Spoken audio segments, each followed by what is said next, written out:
आपल्या सर्वांना आपला शूरवीर 500 योद्धांचा भीमा कोरेगावचा इतिहास आठवतोय। आणि इतक्या वर्षापूर्वी जरी ती लढाई झाली असेल तरी 2025च्या शेवटी 2026 मध्ये जाताना आजही भीमा कोरेगावला लाखोच्या संख्येने भीम अनुयायी येतात। आणि आपण यांनी हेच दाखवून दिले की भीमा कोरेगावच्या दिवशी ज्या योद्ध्यांनी इकडे पेशवाई माती काढण्याचं काम केलं होतं त्यांना आम्ही विसरलेलो नाही आहोत मित्रांनो।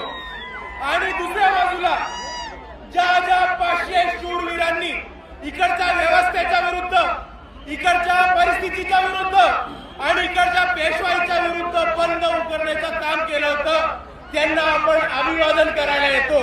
तेव्हा फक्त महाराष्ट्राला नाही तर भारताला नाही तर अख्ख्या जगाला दाखवून देतो की हे बाबासाहेबांची औलाद अजूनही लढलेलो विसरलं नाही होत। 500 लोकांनी तेव्हा वार केला होता आणि मात केला होता पेशवाईचा।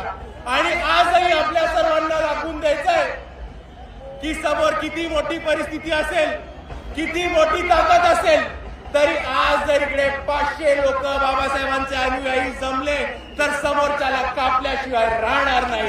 ही ताकद आहे।